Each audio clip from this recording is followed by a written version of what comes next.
Shalom, shalom, bien-aimés dans le Seigneur. Soyez salués ce soir. Que la paix du Seigneur soit avec vous. Amen. Bien-aimés, ce soir, je vous ai encore parlé d'une situation, d'un problème que nous vivons dans nos familles. Et j'ai intitulé cela « C'est ton histoire ». Je vais prendre un exemple dans la Bible et vous comprendrez pourquoi j'ai choisi cette histoire. Éternel, mon Dieu, mon Père, mon Roi, mon âme te bénit, mon âme t'exalte, te glorifie et te magnifie encore ce soir. Je te dis merci pour la force et le courage que tu me donnes encore pour parler à ton peuple, particulièrement à une femme. Seigneur, prends le contrôle, que ton Esprit Saint visite ces femmes qui écouteront ce message et qu'au travers de ce message, elles puissent être délivrées, qu'elles puissent être libérées, qu'elles puissent être restaurées. Seigneur, prends la première place. À toi l'honneur, la gloire, la puissance, l'adoration, la louange au siècle des siècles. Amen. Amen. Bien-aimés dans le Seigneur, mon histoire est tirée du livre de 2 Samuel 13. Il s'agit ici de l'inceste. Je disais au début que le thème c'était « C'est ton histoire » et le sous-thème c'est « Il y a encore des Tamar dans nos maisons ». La Tamar dont je parle est la fille du roi David, qui a été violée par son frère. Alors, qui sont les Tamar? Les Tamar sont les filles qui sont violées par leur frère. Amen. Amen. Ce frère était épris de sa sœur, de même père. Ils n'étaient pas de même mère. Mais c'est sa sœur. C'est un inceste. Il y a beaucoup de filles dans nos maisons qui vivent l'inceste. Soit par leur frère de même père, même mère, ou par leur demi-frère, soit un frère de même père ou un frère de même mère. Mais bien aimés dans le Seigneur, est-ce que nous sommes suffisamment vigilants dans nos maisons? Parce que ce sont des choses qui arrivent, mais ce sont des choses qu'on pouvait éviter. Ici, le frère de Tamar, il était épris de sa sœur, au point où il s'est rendu malade. Il a fait le faux malade. Et il avait un cousin qui lui a dit, mais tu es fils de roi, tu as tout ce que tu veux. Comment est-ce que tu peux être aussi maigre? Tu souffres de quoi? Alléluia. Amen. Et le cousin lui dit, je suis éprise de ma sœur, j'aime ma sœur, mais je ne sais pas comment faire. Alors ils se sont entendus pour convaincre le père qui est le roi David. Alors il dit à son père, est-ce que ma sœur peut venir me faire un gâteau à la maison? Le père n'a rien vu de mal, c'est sa sœur. Donc il ne pouvait pas imaginer un seul instant que le frère allait violer sa sœur. Alors elle fait le gâteau. Il est content de voir sa sœur. Donc elle fait le gâteau dans sa maison. Et lorsque le gâteau était prêt, elle dit à son frère, voici, le gâteau est prêt, tu peux manger. Il dit non, je veux manger dans tes mains. Alors là, je vais aller à la lumière de la parole de Dieu. Alléluia. Donc, je vous disais que mon texte était tiré du livre de 2 Samuel 13. Je ne vais pas lire tout le texte, je vais lire à partir du verset 11, quand Tamar a dit à son frère que le gâteau est prêt et qu'il pouvait manger. La parole de Dieu dit ceci. Alléluia. Amen. Je vais lire à partir du verset 7. 2 Samuel 13 à partir du verset 7. David envoya dire à Tamar dans l'intérieur des appartements, va dans la maison d'Amnon, ton frère, et prépare-lui un mets. Tamar alla dans la maison d'Amnon, son frère qui était couché. Elle prit de la pâte, la pétrit, prépara devant lui des gâteaux et les fit cuire. Prenant ensuite la poêle, elle les versa devant lui. Mais Amnon refusa de manger. Il dit, faites sortir tout le monde. Et tout le monde sortit de chez lui.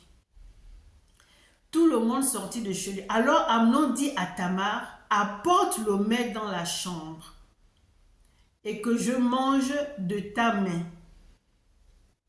Tamar prit les gâteaux qu'elle avait faits et les porta à Amnon son frère dans la chambre. Donc Tamar ne pouvait pas s'imaginer que c'était une ruse de son frère. Donc elle apporta les gâteaux dans la chambre de son frère et son frère avait fait sortir tout le monde. Donc il avait déjà un plan diabolique dans sa tête.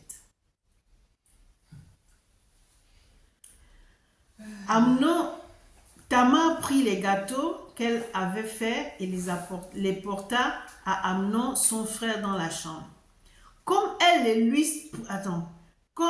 les lui présentait à manger, il la saisit et lui dit, viens, couche avec moi ma soeur. Il dit à sa soeur, couche avec moi ma soeur. Bien-aimés dans le Seigneur, il y a dans nos maisons des Tamars. J'ai dit tout à l'heure que les Tamars, c'était des filles qui étaient abusées par leurs frères.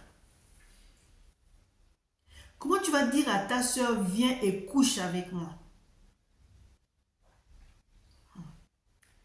Elle lui répondit, non mon frère, ne me déshonore pas, car on n'agit point ainsi en Israël. Ne commets pas cette infamie. Bon, elle était toute seule. Il avait fait sortir tout le monde. Elle n'avait aucune défense.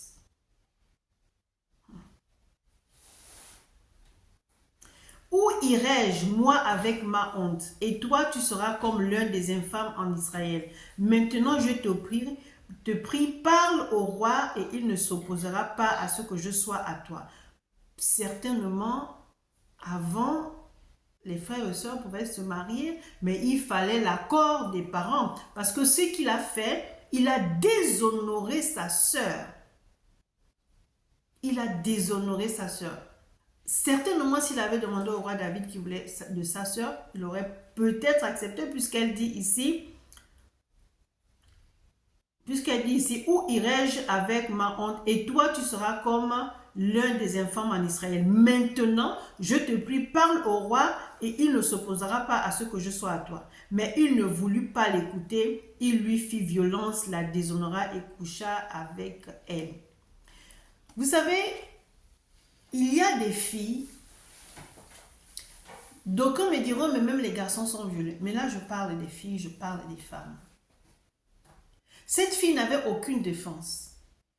Il avait fait sortir tout le monde. Il a déshonoré sa sœur. Il a violé parce que ce n'était pas consentant.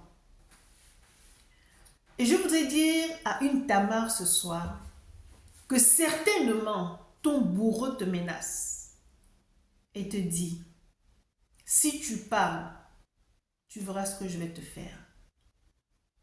Alors tu as peur. Tu n'oses même pas parler. Il y a je veux parler de deux paramètres. Tu te dis, si je dis, est-ce qu'on va me croire? Si je dis, il risque de me tuer, comme il a dit, si tu parles, je te tue ou je ne sais pas. Donc, il y a des Tamars dans les maisons. Il y a des filles qui souffrent parce qu'elles ne peuvent pas parler. Au risque d'être tuées ou au pire même qu'on ne puisse pas la croire. J'aimerais m'adresser à des parents ici que soyons vigilants. On ne sait pas qui est qui. C'était pas un cousin, c'était pas un ami, c'est son frère qui l'a violé. Donc il est temps aussi qu'on dise aux frères que ta sœur à aucun moment ne sera ta femme. Ce n'est pas ta femme, c'est ta sœur. Tu dois protéger ta sœur, mais tu ne dois pas coucher avec ta sœur. Et donc il y a beaucoup de filles qui sont dans des maisons, elles ont beau faire des signes, mais les parents ne voient rien. Parce que les parents se disent que ça ne peut pas leur traverser la pensée de faire ce genre de choses. Et pourtant, si. Et pourtant, si. Cette fille a été déshonorée par son frère. Elle qui était vierge. C'est pas un inconnu, c'est son frère. De la même manière que Amnon, son frère, était éprise d'elle, lorsqu'il a violé sa sœur, il l'avait en dégoût. Si vous lisez, je vous laisse lire 2 Samuel 13, tout le chapitre. Mais là, je voudrais m'arrêter sur Tamar. Il y a des Tamar dans nos maisons. C'est certainement ton histoire. Tu as peur de parler parce que tu as été menacé par ton bourreau. Tu te dis, si je dis à mes parents, est-ce qu'ils vont me croire? Eh bien, cherche une personne qui n'est pas de ta famille, quelqu'un que tu sais que tu peux lui faire confiance et va dénoncer ce genre de choses. Parce que si on ne dénonce pas, ça va se perpétuer. On va trouver ça normal. Puisqu'il y a des pays où ils ont voté ces lois que tu couches avec. C'est normal qu'un frère et une sœur se marient. C'est normal qu'un père épouse sa fille. C'est normal qu'une mère épouse son fils. Si tu es dans ce pays-là, où ça a été voté, il n'y a que Dieu qui puisse te sauver. Parce que les lois ont été votées par les hommes. Comme quoi il n'y a plus d'inceste, il n'y a plus de viol. Est-ce que vous trouvez ça normal? Donc tu vas voir un père qui couche avec sa fille, c'est normal, la loi a été votée que c'est normal. Donc la fille ne peut même pas se plaindre en disant « j'ai été violée par mon père » ou « j'ai été violée par mon frère » parce que cette loi a été votée. Comme quoi c'est normal. Et donc, si tu es dans ces pays-là, tu resteras une Tamar sans défense. Personne ne te croira. Et il n'y a que Jésus qui puisse te sauver. Je veux faire une série des histoires comme ça et tu vas te reconnaître. Parce que c'est ton histoire. Je ne veux pas me focaliser seulement sur le viol, mais j'ai commencé par le viol parce que je sais qu'il y a des Tamars dans les maisons. Comment tu vas te rendre malade parce que tu ne sais pas comment aborder ta soeur et tu uses de tromperie.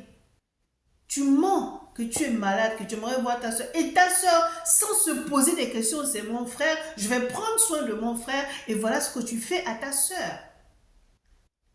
Et voilà ce que tu fais à ta soeur. Est-ce que tu aimerais qu'on fasse à ta fille si le jour où tu auras des enfants, que ton fils couche avec ta fille ou ton beau-fils couche avec ta fille? Non. Non. Ça ne va pas te plaire. Nous sommes dans quel monde? Nous sommes dans quel monde?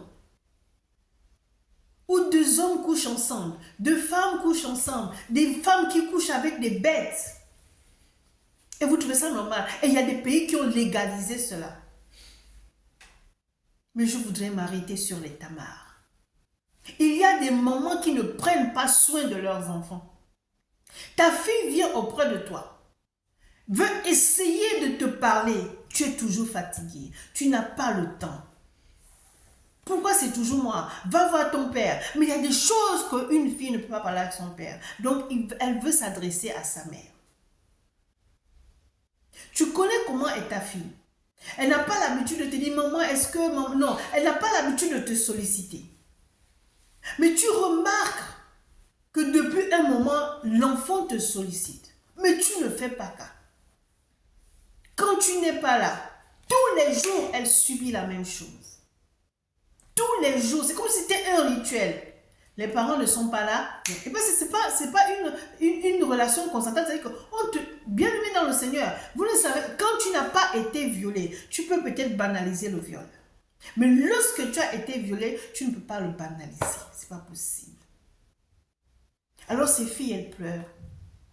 Ces Tamars dans les maisons pleurent.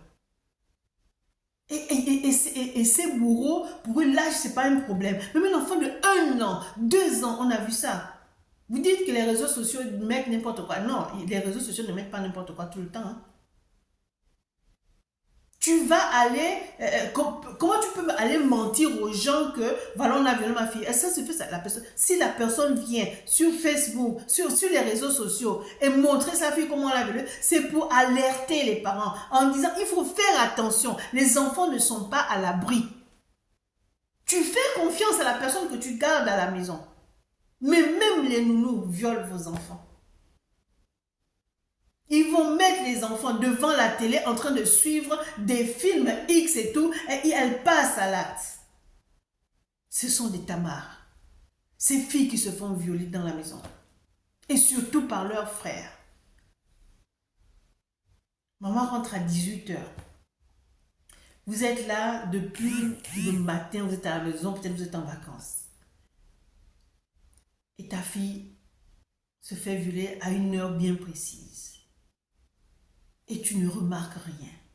L'enfant veut t'aborder, tu n'as pas le temps.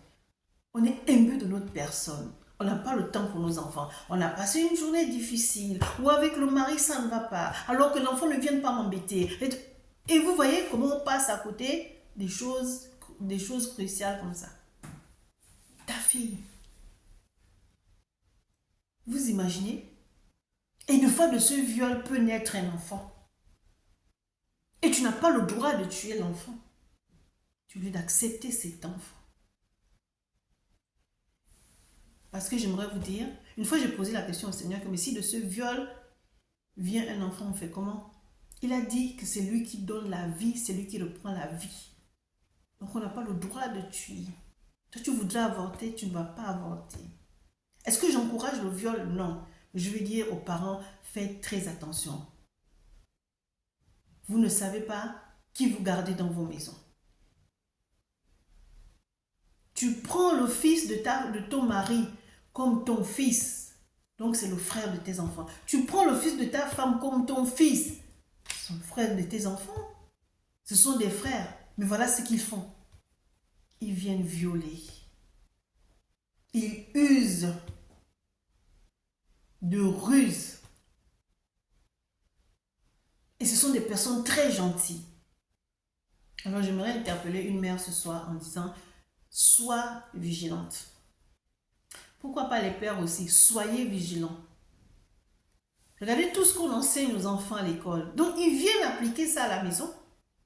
Ils viennent appliquer ça à la maison. Donc c'est ton histoire. Tamar, il faut dénoncer. Ne te tais pas. Si tu te tais, on ne pourra rien faire. Alors dénonce. Si tu ne peux pas parler à tes parents à la maison, cherche une personne. Cherche une personne parce que tu souffres et sors de cette souffrance. Que Dieu vous bénisse. C'était votre âme sœur et servante, le prophète Jérémie du ministère des enfants perdus. C'est ton histoire. Amen.